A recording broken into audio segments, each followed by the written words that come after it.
Assalamualaikum warahmatullahi wabarakatuh. Bismillah, alhamdulillah, wassalatu wassalamu ala rasulillah Sayyidina wa maulana Muhammad ibni Abdillah, la hawla wa la quwata illa billah, amma ba'du. Hadratal mukarramin, para alim, para kiai, para konco sedaya jamaah pengaosan kitab hikam ingkang sanget kaula hormati, alhamdulillah kula kali panjenengan saged kepanggihan malih wonten ing mriki majelis dalam rangka akan pengaosan kitab hikam. Mandar muga pengaosan kitab hikam menika wonten manfaate kagem kula saha panjenengan sedaya. Bismillahirrahmanirrahim. Monggo kita lanjutaken sakmenika kita dumugi dhateng halaman 91. Bismillahirrahmanirrahim. As-sholatu utawi salat al-haqiqiyatu kang bangsa hakikat, tuhratun iku nyucikaken. Dadi niki ditamel makna nyucikaken mawon. Artine masdar bimakna isim fa'il sing mutaaddi. Ngoten. Eco. Tuhratun iku kang nyucikaken lil qulubi maring pira-pira ati. Minta kaduria saking regete, saking kotore kulub bil athari kelawan piro-piro labet. Labete Allah. Labet Allah niku napa? Labet niku ya artinya setiap sesuatu yang diciptakan oleh Allah itu namanya labet. Wa talawuni lan saking merno-mernone kulub bil aqdari kelawan piro-piro kotoran al aghyari nyatane pira-pira barang kang sakliyane Allah.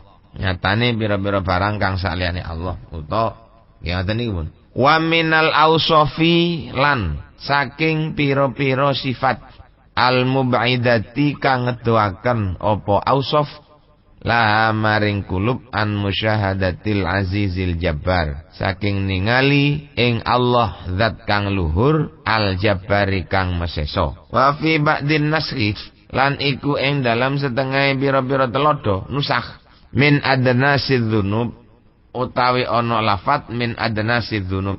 Min adnasid dzunubi saking biro-biro dosa kang den padhaaken kelawan kotoran. Jadi asale niki minadz dzunubil lati kal adnas. Jenenge ngeten niki min idhofatil musyabbahi bihi saking golongane mudhofaken ing musyabbah bih utawa barang kang den gawe serupa, kang den gawe serupa lil musyabbahi maring barang kang den serupaken. Wa dzunubu utawi pira-pira dosa mukhtalifatun iku kang beda-beda apa dzunub bi ikhtilafil muqimina kelawan beda-bedane pira-pira wong kang padha netepi laha maring adzunub. Bapak-bapak, ibu-ibu ingkang kawula hormati, Kiai Musannif dawuh as-sholatu tuhratun lil qulubi min adnasidz dzunub. Salat sing hakikat. Niki. Salat niku ana sing salat biasa, ana sing salat hakikat. Mungkin salat sing biasa niku nggih kaya salat kula panjenengan sedaya niki insyaallah niki tebu salat biasa niki. Nek salat sing hakikat niku tuhratun lil qulub dapat membersihkan pada hati-hati kita. Tapi salat sing hakiki, maknane salat sing hakiki ya napa nggih kaya wingi niku wau.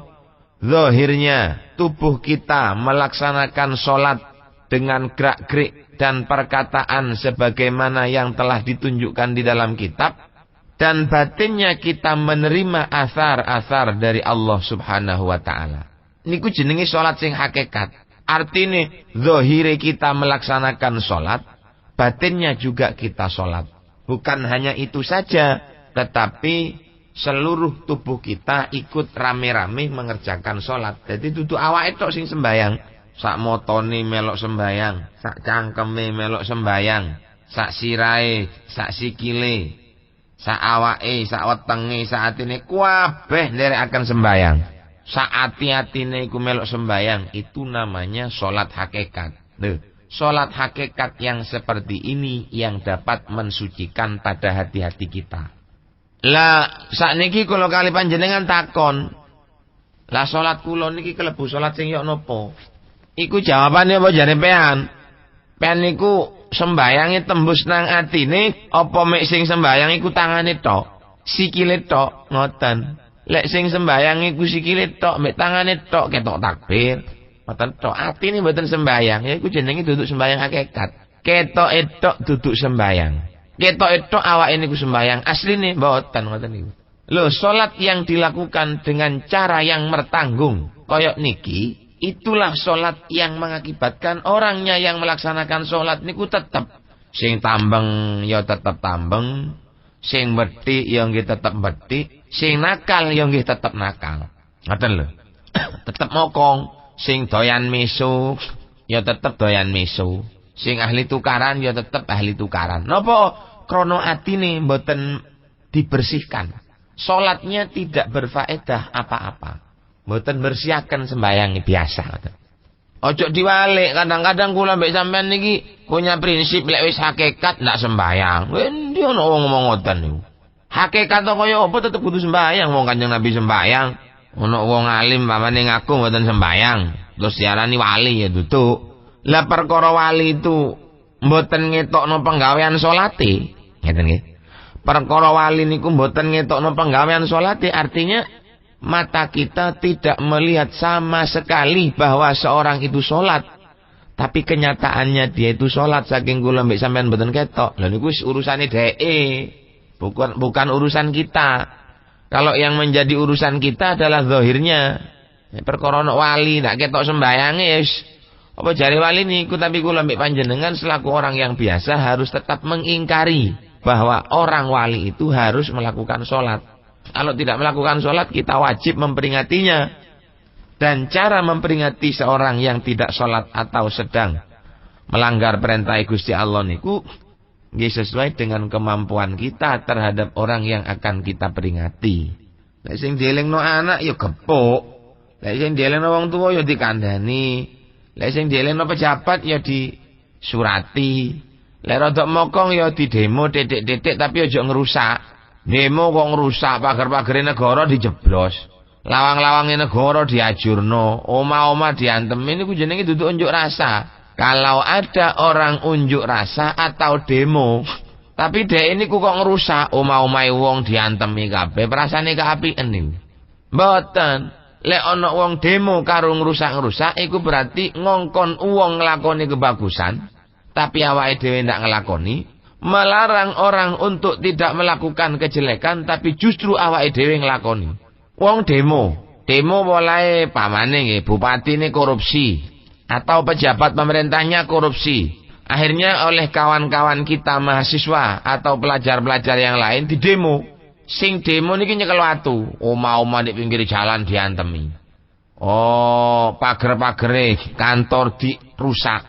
Kula takon, bagaimana hukumnya merusak pagar kantor yang notabene itu adalah miliknya negara? Awake ngongkon bupati, ngongkon pejabat mboten ngoleh korupsi, tapi awake dhewe ngerusak pagar. Niki to, Pak, difikirkan dengan dingin. Niki cara kitab niki lho. Kula mboten berbicara tentang masalah undang-undang negara. Kula berbicara tentang kitab hikam sing kula aturaken dhateng panjenengan. Wong demo niku maknane kan melarang orang untuk melakukan kemaksiatan. Melarang orang untuk melakukan korupsi, tapi awake dhewe ngerusak dunyane negara. Ngene iki golek disalahne ndak gelem. Nuwun sewu, lho nggih nuwun sewu.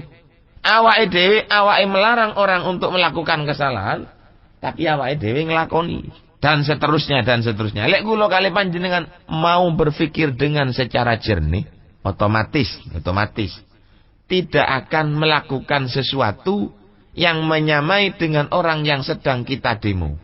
Kula mek panjenengan demo nang masyarakat, nang wong, ojo sampai nglakoni maksiat tapi awake dhewe nglakoni maksiat. Diaturaken la tanhaan khuluqin wa ta'tiya mislahu arun 'alaika idza fa'alta 'azimu. Carane lek demo ya napa ya demo. Sinten sing demo pamane pejabat ya nyang nang pejabat niku di demo. Setelah demo jenengan sampaikan berkasnya. Apa kalau tuntutan ya langsung kita sampaikan ke pengadilan, ke kejaksaan. Di situ kita tekan kejaksaan dengan menekan kejaksaan, tapi jangan merusak apa-apa. Dan maknanya ini, apa jaksane sampean cekel, apa kapakno tapi jadi kepuki. Ya napa carane? Kita amar ma'ruf nahi mungkar akan kita tegakkan, tapi tanpa harus merusak sesuatu. Kalau itu mungkin. Kalau bisa dilakukan dengan cara yang seperti itu. Bismillahirrahmanirrahim. Merseni saking napa minta kaduria bil athari. Salat sing hakikat niku dapat membersihkan hati-hati kita dari kotoran-kotoran yang disebabkan oleh athar atau oleh sesuatu yang dijadikan oleh Allah Subhanahu wa taala. Wa talawuniha bil akhdar, dan juga membersihkan hati kita dari warna-warna yang ditimbulkan oleh kekotoran itu tadi. Artinya tan, ati kula kali panjenengan ketika kita lahir itu didhawaken kullu mauludin yuladu alal fitrah. Hati kita ketika kita baru lahir itu adalah hati yang bersih. Kaya atine ahli swarga. Barang pun hati kula kali panjenengan niki bersih, gede-gede kita ini melakukan interaksi dengan makhluk-makhluk sing lain. Napa interaksi ini? Ngelakoni hubungan, omong-omongan, usaha dagang karo wong liya. Dengan perkumpulan kita dengan makhluknya Allah, maka hati kita akan terpengaruh olehnya. Lek pun terpengaruh, hati kita ini ono kalane seneng, ono kalane susah, ono kalane tenang, ono kalane goyang. Ketika hati kita ini goyang, maka kita kadang-kadang frustasi, putus asa. Setelah putus asa, maka hati kita peteng. Lek wis ati kula kali panjenengan peteng, maka kula kali panjenengan akan melakukan kemaksiatan. Nah, ketika kita melaksanakan kemaksiatan ini, maka akan terlihat hati kita ini kotor. Lek wis kotor, maka sifat-sifat yang jelek akan menempel dalam hati kita. Apa sifat sing elek? Yo kata sombong, hasud, dendam kesumat, dengki, ngelek-ngelek no wong, dan seterusnya, dan seterusnya. Sifat-sifat sing elek ngeten niki bisa disucikan, bisa dijauhkan dari hati-hati kita. Kotoran-kotoran sing elek ngeten niki iso diilangne saking ati kula panjenengan sedaya. Caranya dengan melaksanakan as-sholatul hakikiyah, salat yang bangsa hakikat. Nek wis nglakoni salat sing bangsa hakikat, habis semua kotoran-kotoran itu. Ilang kabeh kotor-kotorane. Tapi salate kudu salat hakikat. Lek mboten salat hakikat, nah iso. Inna sholata tanha 'anil fahsya'i wal munkar niku kudu salat sing hakikat. Tutuk modele salat kula panjenengan ngeten lah salat apa iku? Salat jam kentang. Salat kula niku, kula tapi Bu, niku lek sembayang awake tok ketok sendakep. Ngadeg madhep ngulon. Atine masyaallah eling nang sembarang-barang. Eling nang tutuk nang ndi niku atine. Dibersihno malih minadzunub, min adnasidz dzunub. Sebagian kitab ada yang mengatakan dari kotoran-kotoran, dari dosa, kotoran-kotoran, dosa-dosa yang diserupakan dari dengan kotoran. Ai minadzunubi allati kal adnas. Minal dzunubil lati kal adnas. Niki golongane min idhafatil musyabbah be lil musyabbah. Mudhafakan musyabbah be lil musyabbah. Oh ngeten. Minal adnasil lati kadzunub. Minadz dzunubil lati kal adnas. Nggih. Jadi diserupakan dari beberapa dosa yang disamakan dengan kotoran. Dosa-dosa niku minangka kotoran sing kudu diberseni. Nek latar ya disaponi, lek kelambi ya dikumbah, lek jeding ya dikuras. Itu namanya membersihkan. Lah ati kula kali panjenengan niki penuh dengan kotoran-kotoran yang semacam itu. Karena penuh dengan kotoran-kotoran yang semacam itu, maka perlu dibersihkan. Ya napa carane berseni ati? Yaitu kita melaksanakan sholat. Kados dene dawuh, wasta'inu bis-sabri was-shalah. Ayo njaluk tulung kabeh sampean dengan segala urusanmu, meminta tolong, bantuan dengan pakai kesabaran dan dengan memakai pekerjaan yang namanya sholat. Sholat niku sing iso ndadekno ati kula panjenengan sedaya bersih. Salat niku sing ndadekno ati kula panjenengan mengkilat. Lek wis mengkilat, padang. Lek wis padang, nerima mauidhah, nerima pitutur niku akan selalu menerimanya dengan legowo. Akan selalu menerimanya dengan senang hati. Mila mandar muga kula kali panjenengan bisa melaksanakan salat dengan sebaik-baiknya. Iso nglakoni salat dengan salat yang zahiran wa batinan atau dengan kata-kata lain dengan salat yang bangsa hakikat. Al-Fatihah. A'udzubillahi minasyaitonirrajim. Bismillahirrahmanirrahim. Wa dzunubu mukhtalifatun biikhtilafil muqimina laha. Sedangkan dosa yang kita lakukan ini berbeda-beda sesuai dengan orang yang mengerjakan dosa itu. Sesuai dengan pekerjaannya orang-orang yang melakukan dosa itu. Napa maksudnya berbeda-beda? Tingkatan-tingkatannya lain. Ana wong zina, padha-padha zina, niku dosane ana sing ndak patek gedhe nemen, ana sing gedhe. Ya napa maksudnya? Ana wong nglakoni zina, tapi dengan cara yang sangat terpaksa. Sakjane awake niku ndak kepingin zina, tapi wis nemen ndak kuwate wis katine rabi ndak duwe bondo. Dengan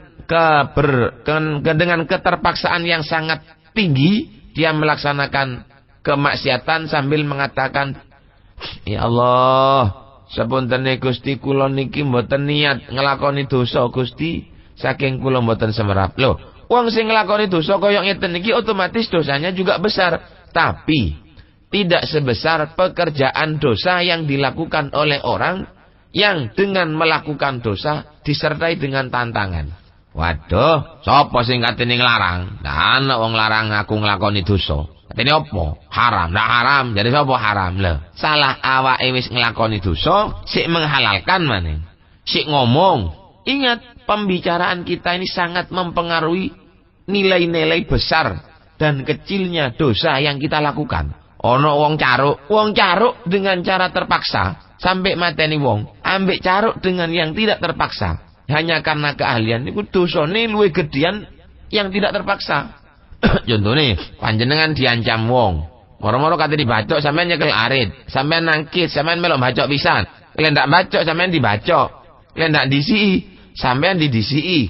Kalau tidak membunuh sampean dibunuh. Ini otomatis dosanya tidak sebesar dosanya orang yang membunuh orang yang tidak bersalah. Wong musuh ndak nyekel lating, ndak nyekel apa dipateni jarine jago. Jago-jago apa iku?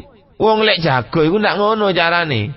1 lawan 1, yang dibunuh siap, yang akan membunuh juga siap, sama-sama pegang senjata. Iku jenenge wong jago. Lek sing mateni nyekel wedhung, sing mateni nyekel arit, sing mateni nyekel lating, sing dipateni nyekel apa-apa. Katik sumbaran. Sapa sing mateni wani nang nglakoni aku? Nang lang-lang aku. Sapa sing katene wani nglarang aku? Orang yang melakukan dosa dengan macam seperti ini jelas lebih besar dosanya daripada orang yang melakukan dosa dalam keadaan terpaksa. Ngoten. Dadi mergane kula mbek sampean lek urip iki kumpul ambek wong, ya aja golek musuh. Aja golek musuh, tapi lek ketemu musuh ya aja kepingin wedi. Biasa mawon. Wong ndek donya iku ndak kathik pinter pencak. Ndak mergo pinter silat kabeh niku apes ono ndek pangeran. Masih belajar pencak 70 tahun, gawe jimat sabuk rangkep 10, saking akeh jimat sampai ditimbang, jimate niku lebih sak kintal. Lek jarine Allah apes, tetep apes. Ndak kira menang, ndak kira menang. Mbok yo sampean medhukun sampai tutuk nang njabane langit, tutuk nang jerone segara. Lek jarine Allah kalah yo kalah. Ngoten. Lah kula mbek panjenengan menungso, sama manusia itu, enggak ada orang berani, enggak ada orang takut. Dadi niatono panjenengan andai kata sampean membela diri, monggo kita niati ibadah. Ojo sampai kula mbek sampean iki nyatoni wong danuk mergane. Nginun sewu kadang-kadang kanca-kanca niku dikeki dhuwit 500.000 ngono wani mbeleh wong. Eman panjenengan dikeki dhuwit 500.000 sampean katene makakno awake dhewe kangge mlebu nang neraka. Dosa saken. Mandar muga kanca-kanca sing durung waras nang Allah dipun paringi waras lan kebuka atine. Amin ya rabbal alamin. Wastiftahun lan amrih buka, ai fathun tegese buka. Wa talabu fat'in lan nubri kebuka li babil ghuyubi maring pira-pira maring lawangi pira-pira barang kang samar. Li babil ghuyubi maring lawangi pira-pira barang kang samar. Aima tegese barang ghoba kang samar apa ma angka saking sira minal ma'arifi bayani pira-pira pengertian, bayani pira-pira pangewron. wal asrori lan biro-biro siri, biro-biro rahasia, syabbahaha nyerupaaken sapa Kyai Musonib ha ing al-ghuyub bikanzin kelawan gedung lahu kang iku katuwe kanzin babun apa lawang mughallakun kang den kunci alaihi ing atase kanzun wal babu utawi bab iku takhilun den cekro-cekroaken isti'arah takhiliyah ngaten jeneng ini wa hadza utawi iki dawuh wastiftahun libabil ghuyub murattabun iku kang den urutaken alama ing atase kalimat wa hadza utawi iki qaulu wastiftahun libabil ghuyub murattabun iku kang den urutaken apa hadza alama ing atase kalimat qablahu kang tetep ing dalem sadurunge hadza apa kok ngoten nggih li anal quluba krana sak temene pira-pira ati iku idza tahurat ari kalane suci apa kulub rufi'a moko den angkat ana rufi'a moko den angkat moko den ilangaken moko den ilangi ana saking kulub al astaru apa pira-pira aling-aling faraat moko ningali apa al kulub ma ing barang ghaba kang samar apa ma ana saking al kulub minal asrari bayani biro-biro rahasia. Yang pertama, faedahnya sholat hakikat itu adalah tuhratun lil kulub min adnasil dzunub. Wonten malih yang kedua, wastiftahun libabil ghuyub, dan sholat ini dapat membuka pada pintunya sesuatu, pada pintunya beberapa sesuatu yang samar. Lho lek wis ana kata-kata ngeten niki berarti pintu ini diidhofahaken dateng kesamaran. Berarti kesamaran ini diserupakan atau disamakan dengan gedung yang punya pintu. Ngeten niki modele isti'arah takhyiliyah. Jadi cacat-cacat atau barang-barang dari cacat. Barang-barang yang samar itu diserupakan dengan gedung yang pintunya sedang tertutup. Jadi lek panjenengan ingin membuka pintunya beberapa sesuatu yang samar, maka itu kita harus menggunakan sholat yang hakiki. Kita harus menggunakan sholat yang hakikat. Kalau sudah menggunakan sholat yang hakikat, otomatis kula kali panjenengan akan dapat membuka pintu daripada barang yang samar itu tadi. Membuka pintu daripada sesuatu yang samar itu tadi. Jadi kula mbek sampean ingin mengetahui barang yang gaib, monggo sampean salat sing sak temene. Kula sampean salat iku nglakoni salat dengan salat yang hakikat, insyaallah panjenengan akan mengetahui segala sesuatu barang yang gaib. Napa barang yang gaib? Ya sembarang. Takdir Gusti Allah itu termasuk barang gaib. Sesuatu yang belum terjadi kita sudah mengetahui dulu. Itu barang gaib niku. Saiki kena pilkada sapa kira-kira sing menang? Wong-wong liya durung weruh sampean perlu dhisik. Sapa sing menang ku sampean weruh? Lho lek kepingin ngerti nang barang gaib sing kaya ngeten iki, panjenengan salate sing temenan. Duduk kok apik-apik wali-wali ana sing nglakoni tarekat iki, ana sing nglakoni tarekat niki. Oke bagus, silahkan. Tapi yang lebih penting daripada itu bukan tarekat, tapi salatnya. Salat niku sing tepak wis. Salat niku ndukuri tarekat napa mawon. Kula mboten ngarani tarekat niku elek mboten. Tapi hendaknya panjenengan melaksanakan tarekat apa saja, silahkan dilaksanakan dengan sebaik-baiknya. Tapi ojo sampai lek tarekatan khusyuk, lek tibaan khusyuk, maca manakib khusyuk, tapi lek sembahyang ndak khusyuk. Padahal salat itu yang mestinya adalah pintu untuk membuka barang-barang gaib. Sampean salat sing temenan. Nun sewu, ya juga menyangkut nggih jenenge salat sing hakikat itu menyangkut yang kita makan halal, yang kita minum bersih dan halal, yang kita pakai bersih dan halal. Salatnya juga sesuai dengan aturan fikih, hatinya juga yang bersih, iling nang Allah temenan, mulai teko Allahu Akbar sampai datang dawuh assalamualaikum, dia tetap sadar bahwa dia konsentrasi menghadap datang Gusti Allah. Lulek tiang niku salate wis kelawan cara ngoten. Lho, ndak kate nglakoni liyane wis teko iki tok sampean dadi wali. Menungso ndek donya niki kadang ngarani wali niku krana fanatik. Jarene kok wali, ndak kate menilai. Ono wong nglakoni wali niku kudu pas. karo syariat Gusti Allah. Jarine wali tapi kok doyan nglakoni barang maksiat ya duduk wali. Jarine wong sak Indonesia iku wali ku, tapi kok nyala-nyala nang ya duduk wali. Jarine wong sak donya wali tapi kok nyolong dhuwit, ya berarti maling. Ngoten tok. Jare kiai tapi kok kesalahane balak-balik dilakoni. Balak-balik nglakoni kesalahan nang Gusti Allah, ya berarti duduk kiai. Jadi kita menilai seseorang itu ojo ikut-ikutan. Menilai orang kok melok-melok jarene kok ojo fanatik temen sampeyan niki mantep nang wong ngati-ngati. Soalnya kadang-kadang kemantapan kita kepada seseorang itu kadang-kadang dimanfaatkan oleh orang yang kita mantapi. Hati-hati. Panjenengan mantep nang sapa wae, hati-hati mengikuti tingkah lakunya. Mantep nang sapa bean? Lek tingkah lakunya tidak sesuai dengan syariat ajaran Islam, ojo melok-melok. Sebab Allah tidak pernah memerintahkan kita untuk melanggar perintah Gusti Allah. Sapa mawon, Bun?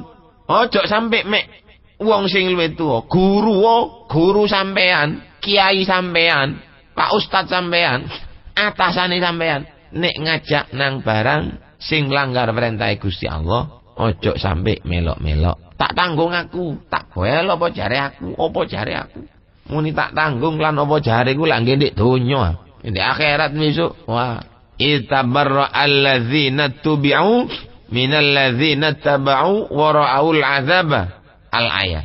Besok ndek akhirat niku wong-wong sing sampean peloni dalam melakoni kemaksiatan setelah mereka bertanggung jawab atas dosa-dosa yang sampean lakukan di dunia, mereka di akhirat besok akan lepas tangan. Sampai melok aku. Ngoten besok akan lepas tangan mereka itu. Tadi sampean jangan terbujuk dengan ajakan orang lain siapapun orangnya untuk melakukan kemaksiatan. Karena apa? Karena yang jelas mereka itu tidak akan bertanggung jawab sampai wonten nek ngarsane Gusti Allah. Lek nek dunya mungkin bisa masih tanggung jawab, tapi lek di akhirat ndak iso tanggung jawab. Ditanggung jawab apa? Nglawan nang Gusti Allah, nglawan nang malaikat. Piro kekuatane? Yen saking menika mandar muga kula kali panjenengan iso dadi wong yang betul-betul mengamati tingkah laku orang yang ada sekitar kita. Katene melok ngeten mandar muga kula kali panjenengan dipun paringi kesadaran nang Gusti Allah sehingga menjadi orang yang tidak cuma ikut-ikutan. Ada orang ke barat ikut ke barat, ada orang ke timur ikut ke timur. Cuma kita berusaha dan semoga kita menjadi orang yang akan mengikuti hanya sesuatu yang tidak melanggar datang perintah Gusti Allah. Perkara diomong nang wong diwit nangeten buah-buah. Sing penting kula mbek sampean mboten ngomong macem-macem. Sampeyan ten ingkang saged aturake mandar mugi wonten manfaate fid dunya wad dunya wal akhirah. Hadanallahu wa iyyakum wal afwa minkum. Wassalamu alaikum warahmatullahi wabarakatuh.